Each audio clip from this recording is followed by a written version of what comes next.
So what I'd like to ask now is for people out there that are having challenges, at the moment in terms of their lives and being able Yeah. to, move forward in these energies. Maybe they're feeling that there's a lot of energy coming up that they're having to deal with that's overwhelming, or they're Yeah. just having challenges. I'd like to really appeal to those people that are listening and say that, it's a really crucial time for you to be here at the moment. We really need Yeah. you on the planet. Every person is so important. Every person holds Yes. an energy and a resonance that no one else can duplicate. That Yes. they're unique. And it's really important to have everyone here in this process at the minute, and not to lose sight of the fact that we all have a really incredibly important and powerful goal for being here. And so what can you say to that, Siman Ra? Because it's something that is important to me, to be able to feel like I'm supporting everyone on the planet, all the people.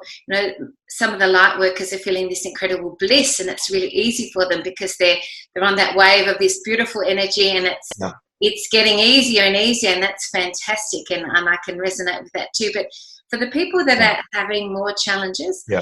how can we share Yeah. something with them that will support them? And I know you'll have some great wisdom here.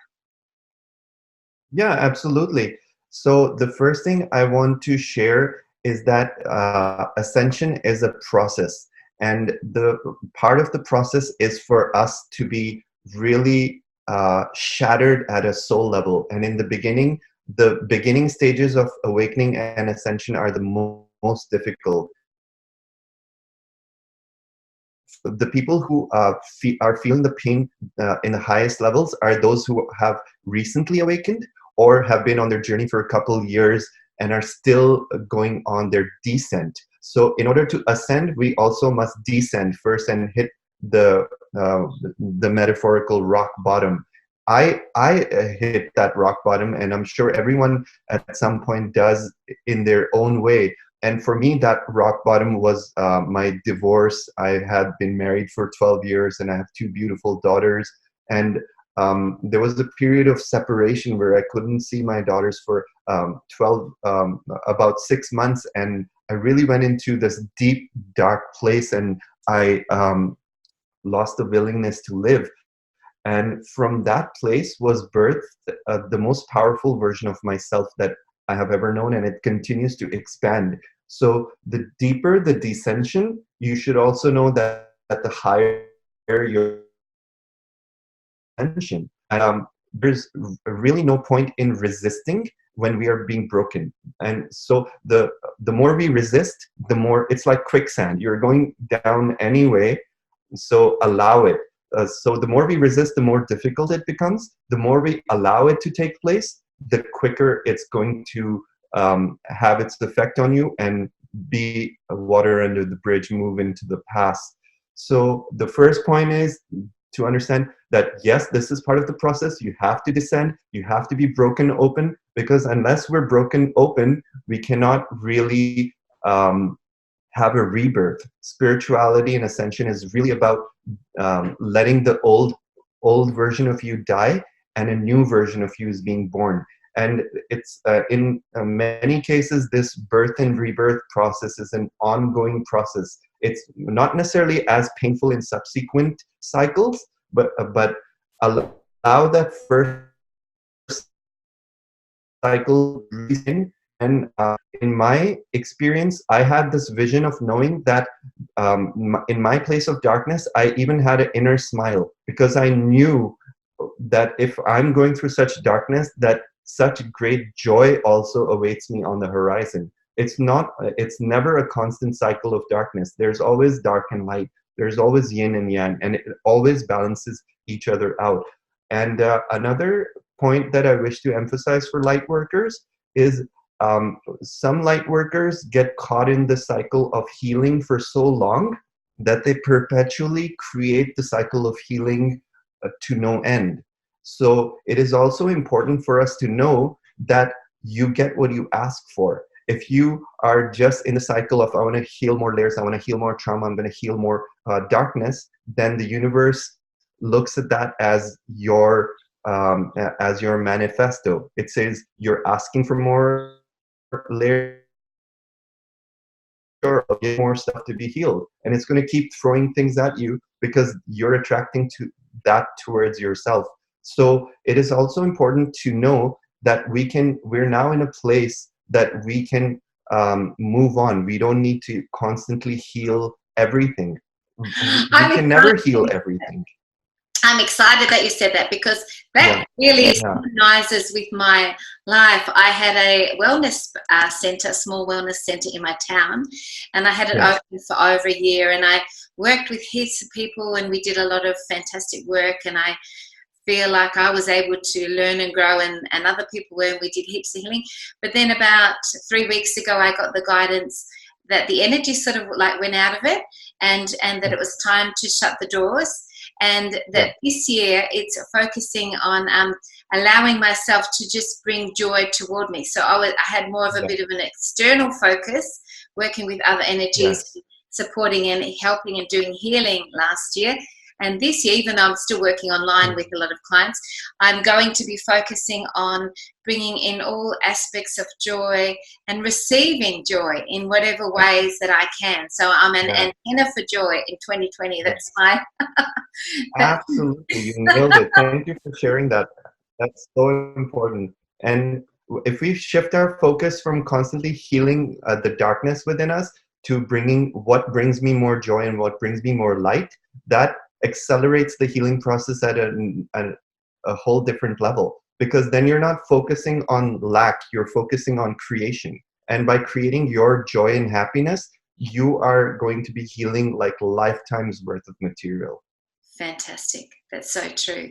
That's so true. So tell me, what are your goals for 2020 in terms of, and I know another point to make is that it's really good, I feel, to be in the flow of the energy in the moment. So, you wake up in the morning and think, oh, what's the flow today? And there's tuning into that, because it can change. So it's hard to generalize and make predictions. But in general, do you have any particular things that you're going to focus on in 2020?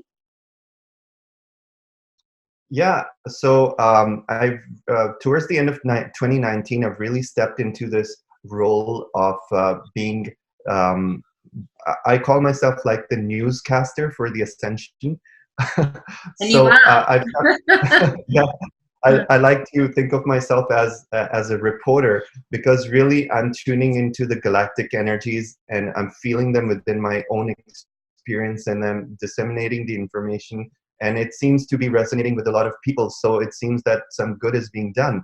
And then this need more so because there's so much disinformation in our mainstream media that people can't really get a real pulse on what's actually happening. There's a lot of good things taking place on our planet, but the media won't report Mm, on that. mm. Yes, yes, and I love So your I quote. like to, my goal for 2020 is to step more into this role. Hmm. I'm Sorry? keep going. No, that's fine. It's just Okay, a sorry. delay, so it's hard to sometimes. Yeah, yeah, yeah.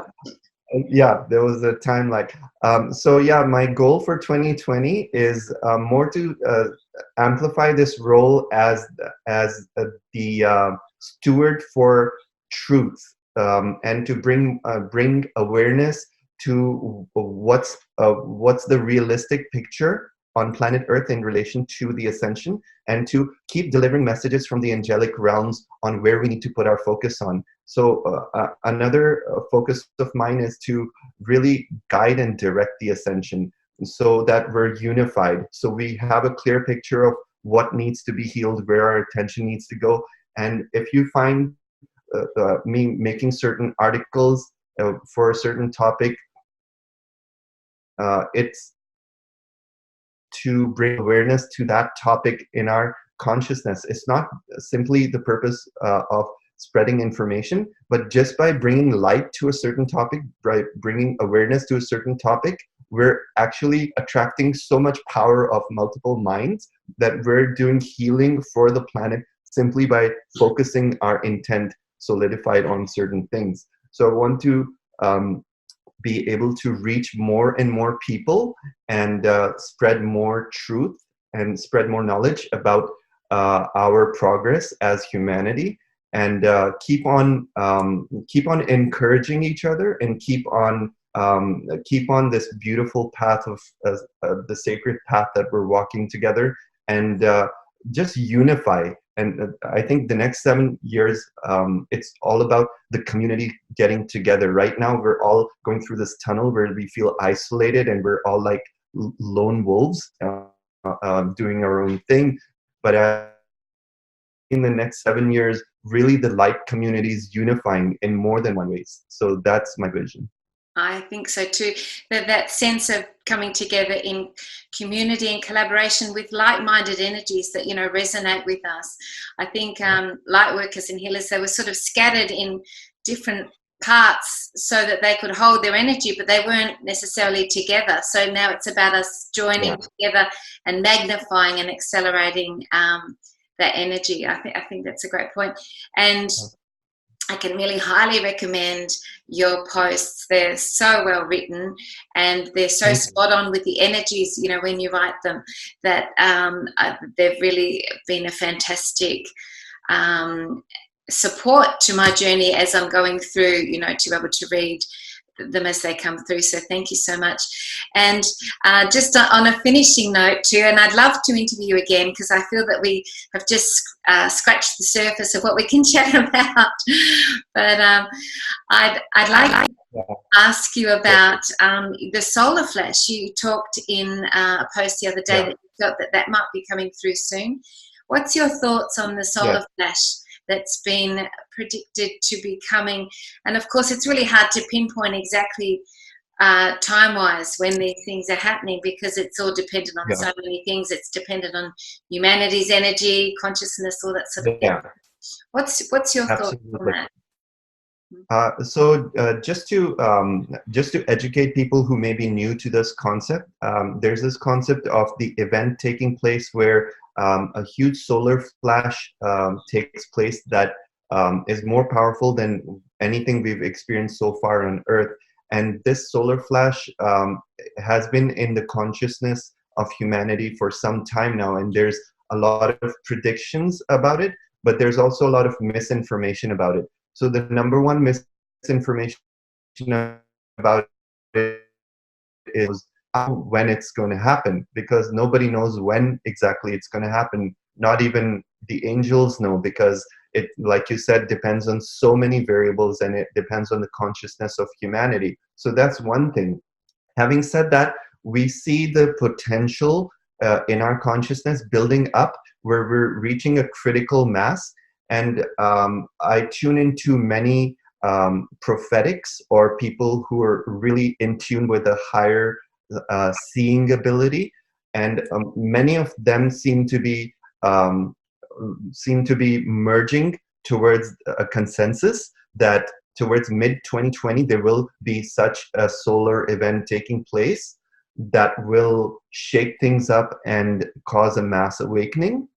Having said that, this is not something that's a one-time deal, that there's one flash and it's over. This is something that may unfold in many layers. So they may be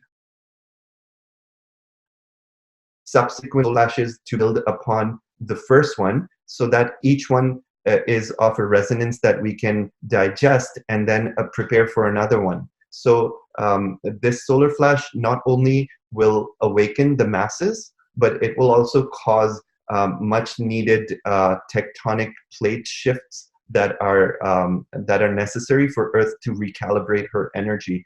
And Earth releases huge pent-up storages of dark energy that's held within her core. This is all the pent-up energy of all the trauma being felt by humanity for thousands of years, and it has to be released. So it has to be released in a way that has minimal damage to our civilization, but at the same time, it has to be effective enough so that it is a tangible release, so that we can move forward with the ascension.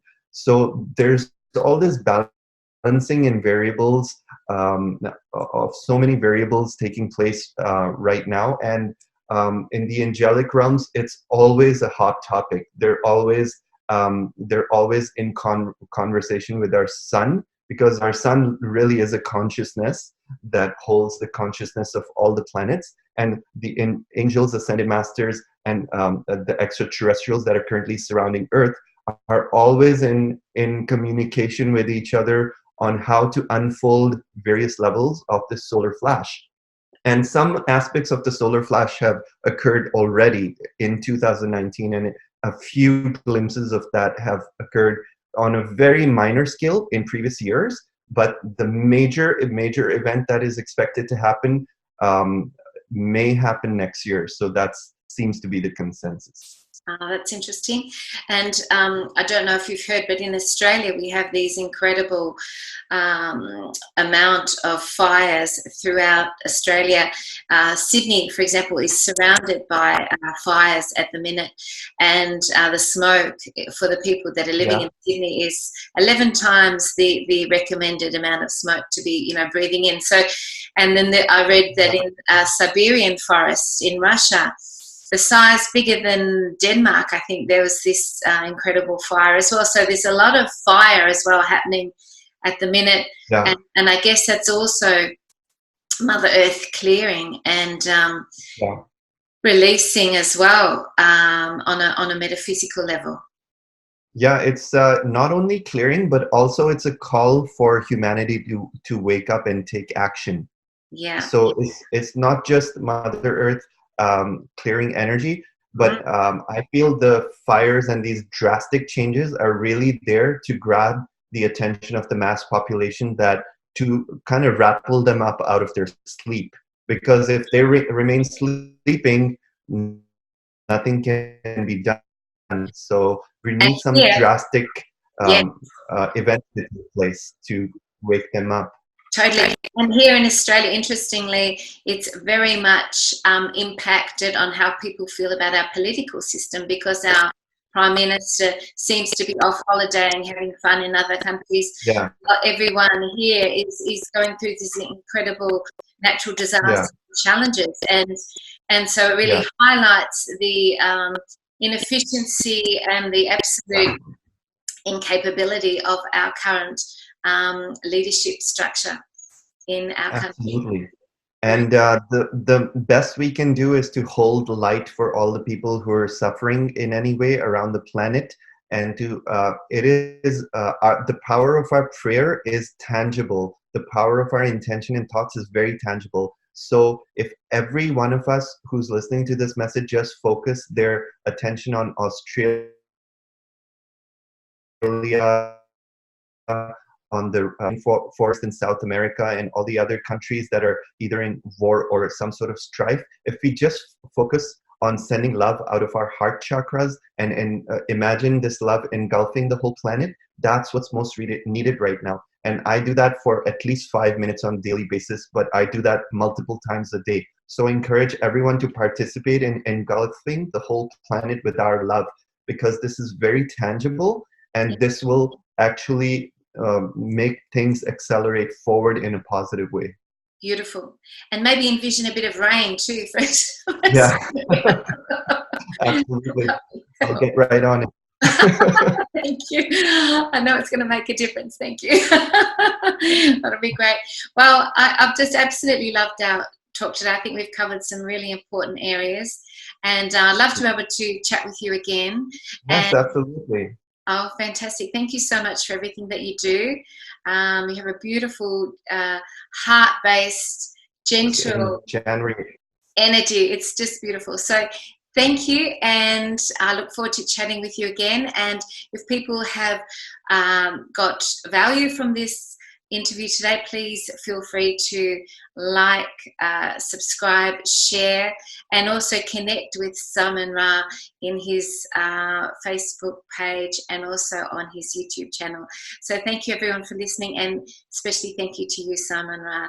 Really appreciate it. Thank you so much for having me. It was an absolute pleasure. Thank you. Hey. Siri says you're welcome. Thank you, Siri. She loved it too. Yeah, AI is another thing we have to watch out for. They're They're watching everything. Yeah, that's so true. Oh my gosh, yes. I had a conversation with someone the other day about a topic, and she said, "You've got to look at Yeah, this post. It's amazing." We just were talking. yeah, I get on my computer. My gosh, there's that post straight up. Where yeah, did that come from? yeah, absolutely. Yeah, Okay. sometimes So, it makes you afraid, like, what private anymore? yeah, yeah, absolutely. Okay, well, we'll chat again soon. Thank you again. Take care. Bye now.